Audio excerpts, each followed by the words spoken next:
The meeting of the hosts of the West and of the North is named the Great Battle, and the War of Wrath.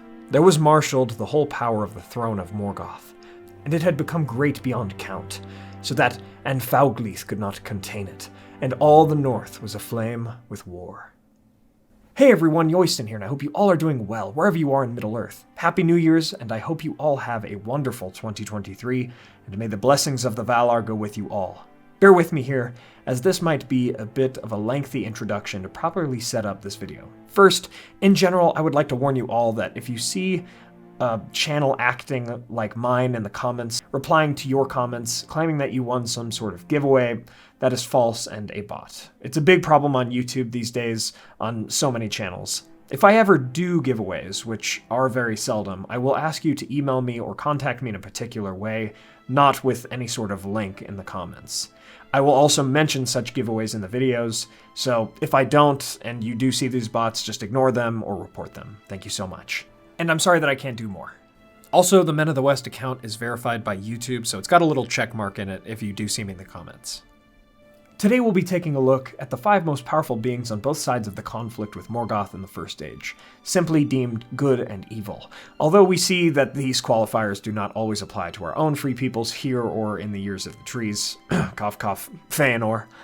Like we did last year with the characters in the Third Age, we'll first see who I would consider to be the most powerful beings of good, with the order being, at least in my mind, the order of power, with number 5 being the least of them and number 1 being the most. With each character, we'll have brief descriptions as to why I set them in such an order and what facts in the lore I'm pointing to for such evidence. Before we begin, let me define how I'm measuring power in this video. By power, I mean to say the essence, spiritual, physical, or otherwise, that allows a character to be one who changes the world, either by influence or conquest. I will also speak to how they actually used their power versus their power being theoretical and maybe more spiritually unused. Power most definitely takes shape differently in these characters, but hopefully my reasons concerning them make sense. Additionally, those who stayed west until the War of Wrath will not appear on this list. Otherwise, the Valar, or their people, or all the other Maiar, would take up all top 5 spots. Rather, I am focused on the beings in Beleriand in Middle-earth. And of course, Ulmo was more active than the others, but I still won't count him in this either. Of course, my picks are subjective based on my knowledge of the lore, so let me know your lists in the comments below. My lists are also subject to change over the years, as I now believe that for my Third Age list, Aragorn deserved the place that I put Radagast in, so that could happen here as well, but I'll leave a comment under this video if it does. Finally, there are many changes and contradictions in First Age lore, such as with Tuor slaying multiple Balrogs in the early canon during the fall of Gondolin, which is no longer the case, and therefore he no longer makes this list, so I will generally try to stick to what's in the Silmarillion, or is generally seen as canon, or will say otherwise if I'm talking about some other lore. My friends, thank you all so much for being here and sticking with me through that lengthy intro. Let's begin our tale. Starting off with our 5 most powerful characters of the Free Peoples, or quote-unquote good side. Number 5, Ecthelion. To begin our list, I think Ecthelion deserves the number 5 slot, as through his might, power, and strength, he slew Gothmog in the fall of Gondolin, who was the Lord of Balrogs. Originally, Glorfindel held this spot, but due to the fact that both elves needed to use geographical or geological factors to win, and both died in the process themselves, Ecthelion did slay the greater foe, and he possibly wielded the sword Orcrist in combat during the First Age, which, if true, only added to his power.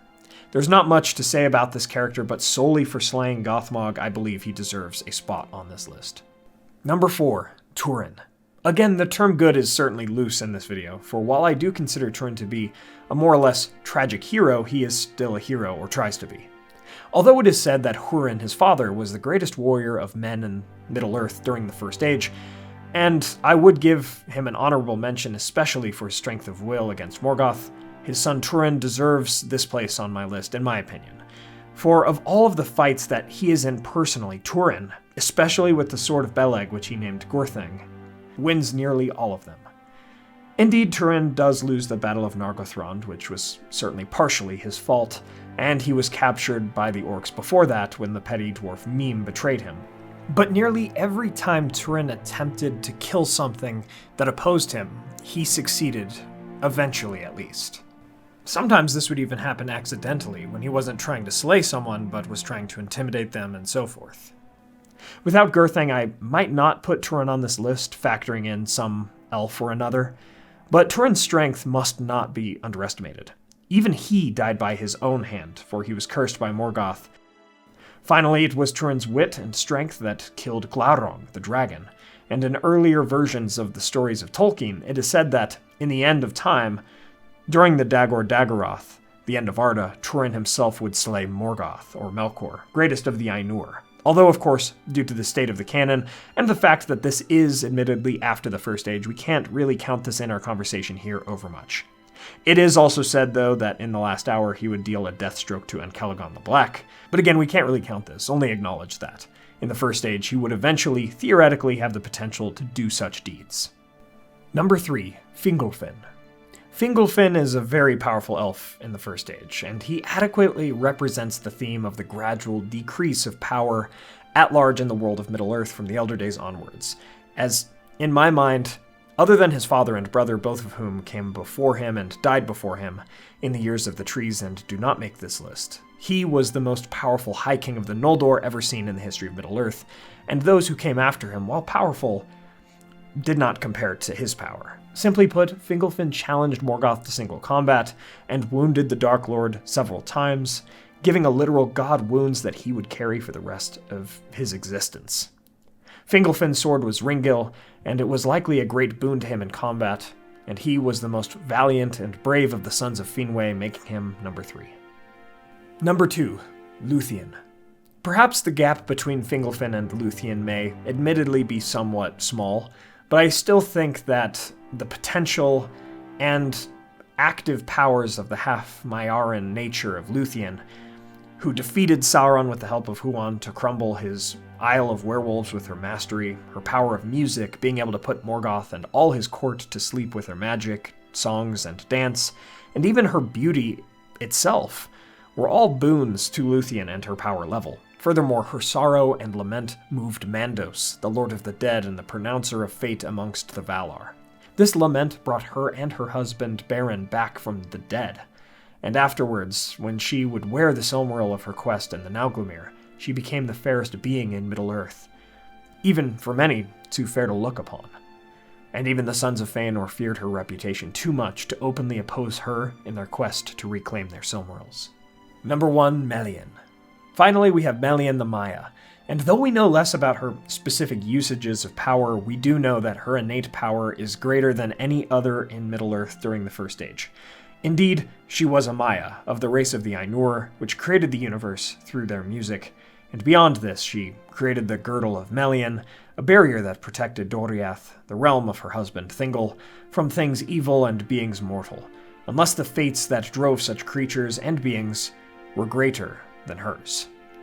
Like Beren and his future love of Luthien, or Carcharoth, with the Silmaril in his belly, both of whom were able to enter Doriath through the Girdle. She had great foresight and wisdom, and taught Galadriel much, mentoring her that she would become an elf of great power in the future. Her protection kept the forces of Morgoth out of Doriath mostly until the death of her husband by the dwarves and her leaving Middle-earth. Now let's take a look at Morgoth's side, the side of evil. Number 5, Sauron.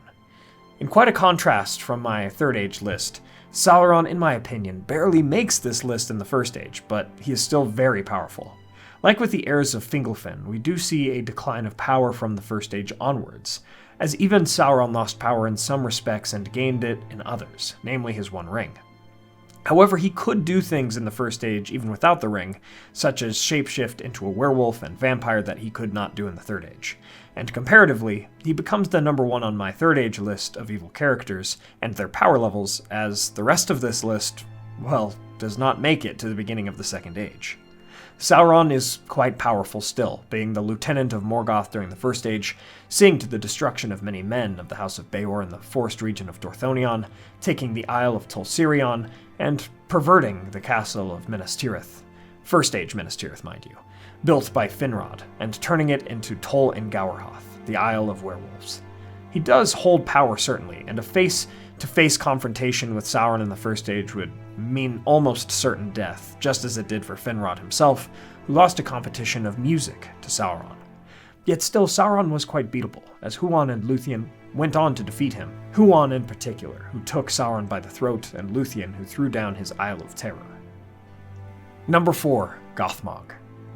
Next on this list is the Lord of Balrogs himself, most powerful of the demons of flame and shadow, in service of Melkor in ancient times.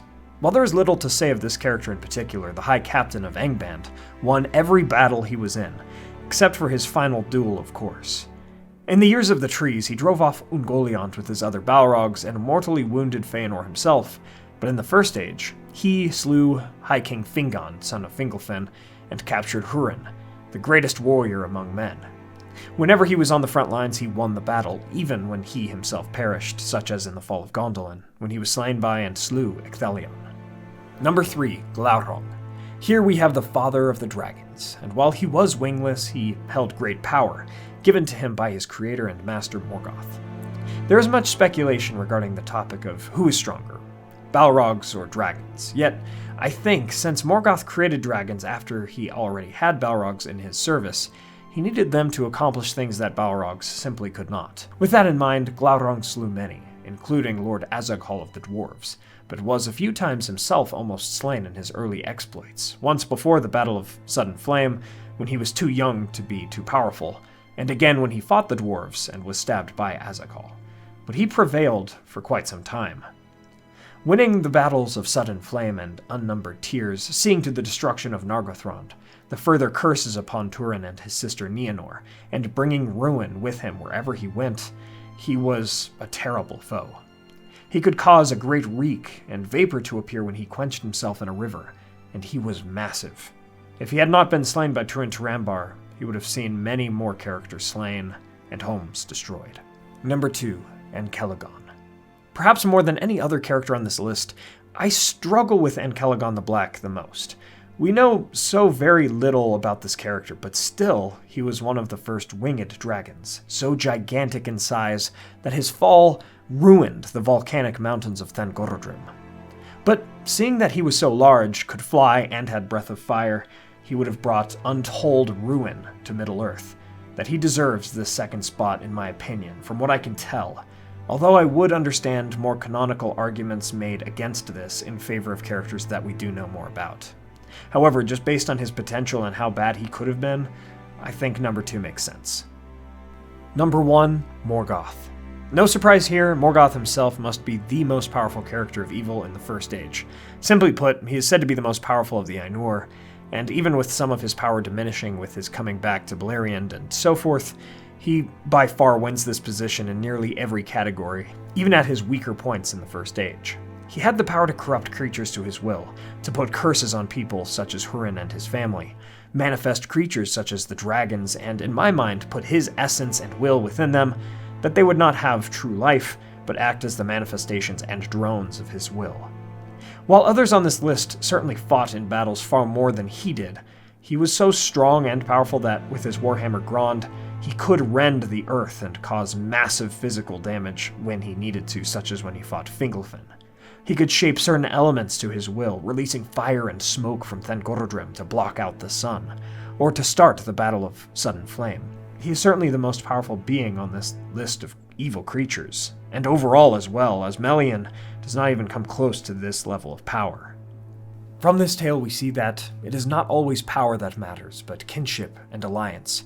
For although Melkor was the most powerful being in Beleriand during the First Age, he was still thrown down by the union of man and elf, and the aid and love of the host of the West for the people of Middle-earth. Thank you all so much for watching. I hope you all enjoyed this ranking of the most powerful good and evil beings in the First Age of Middle-earth. If you did, please be sure to hit that like button and share this with a friend.